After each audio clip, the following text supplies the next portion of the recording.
Thank you for watching NBC2 News Now. I'm Andrea Hubble. Here are the top stories in the news right now. A final goodbye for the 5-year-old Fort Myers boy shot and killed Monday night. Tonight, still no arrests in this case. NBC2 attended the funeral services for Andrew Faust. Ty Russell has the story from Mount Hermon Church, where hundreds honored the young boy's life. We're just in so much pain. It is horrible. Heartbroken relatives are forced to say goodbye to this little boy at Mount Hermon Church in Dunbar Saturday. 5-year-old Andrew Faust, his life cut short Monday. We need closure. We really do. Whoever pulled the trigger is still on the run. It's just very painful for an innocent kid to be killed like that. A stray bullet went from Ford Street into little Andrew's home. It took his life and a bit of joy from many hearts. Oh, he was over to my house about 4 weeks ago playing with my grandkids. Elected leaders joined this community in mourning. My heart goes out to the family. I couldn't imagine to be in their shoes. The killing, the shooting, it all needs to stop. And people who never met Andrew are now meeting him in a way they could never imagine. Tonight, they'd hope this funeral turns into a wake-up call. We're tired of what's happening in the community as far as the violence and the retaliation back and forth between the young people. Relatives could not agree more. Someone need to come forward. That was Ty Russell reporting. Police are still looking for his killer. They're even offering a $26,000 reward for their arrest and conviction. Violent crime continues to plague the streets of Fort Myers right now. A 16-year-old is being treated at Lee Memorial Hospital after he was shot this morning. Detectives say the teen was shot in the chest along Meadowview Lane. Tonight, officials say these shootings involving children are becoming too common. The loss of Andrew Faust is truly devastating. It's one of the worst tragedies imaginable, and we would think that it would make people second-guess their actions. So it's truly a tragedy, and we hope that the community is able to come out stronger as a result of this incident and come together and help stop this violence. Detectives tell us this particular neighborhood is generally a safe area. An investigation into both shootings continues tonight.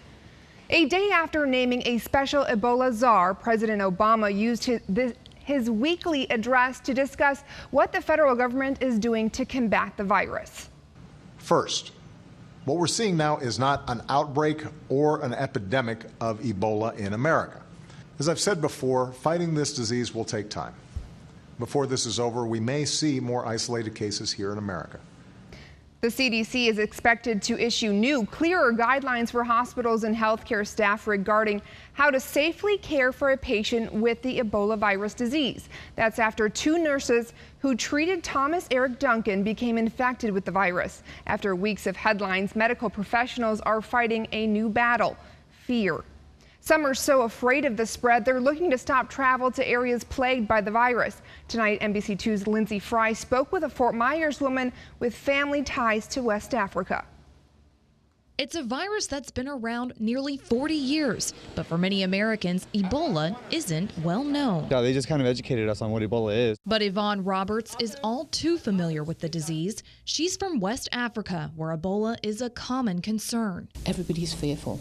Everybody's absolutely fearful. That fear is now alive in the U.S. after the first Ebola case was reported in September, something Roberts believes could have been prevented. All the help we're getting is behind. It's been reactive help.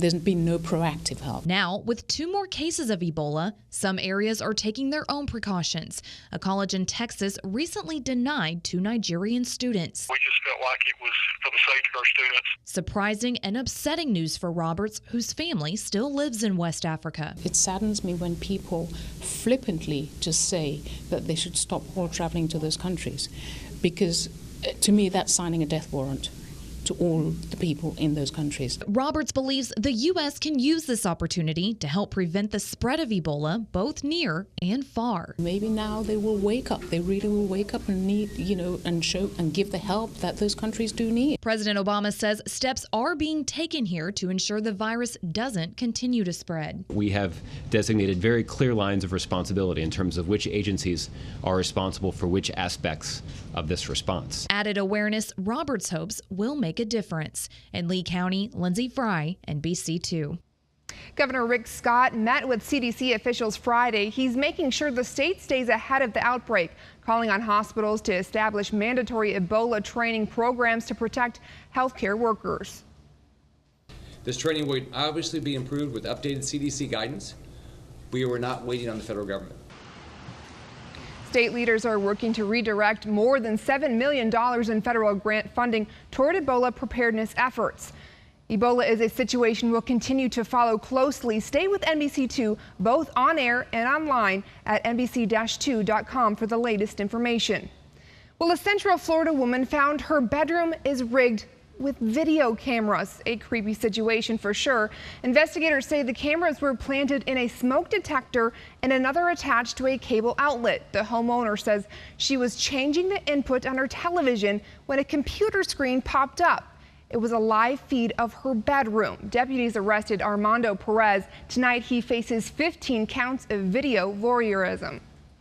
New right now, a St. Petersburg woman is behind bars accused of stealing from her dead neighbor. Investigators say the 79-year-old man's body was still inside the home when the neighbor stole his credit card and took cash from his pants.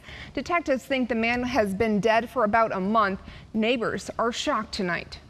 I think that's about the lowest form you could be on the planet. That could be somebody's grandfather, you know, and I don't think they think too kindly of somebody going around doing something like that. Tonight, the woman is facing serious charges. A medical examiner is determining the cause of death. Police do not suspect it to be foul play.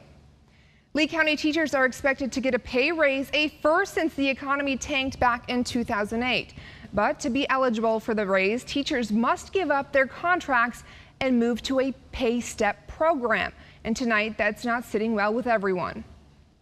Teachers are angry, they're sad, and they realize that the people making the decisions haven't even visited our schools. If someone is highly effective as a teacher, what does contract status have to do with that? Teachers will vote on the new pay scale at the end of the month. If it passes, the Lee County School Board will vote in November. Well, dozens of people hit the streets in Naples on Friday showing their support for Amendment 2. The amendment, which would legalize medical marijuana, is a hot topic right now.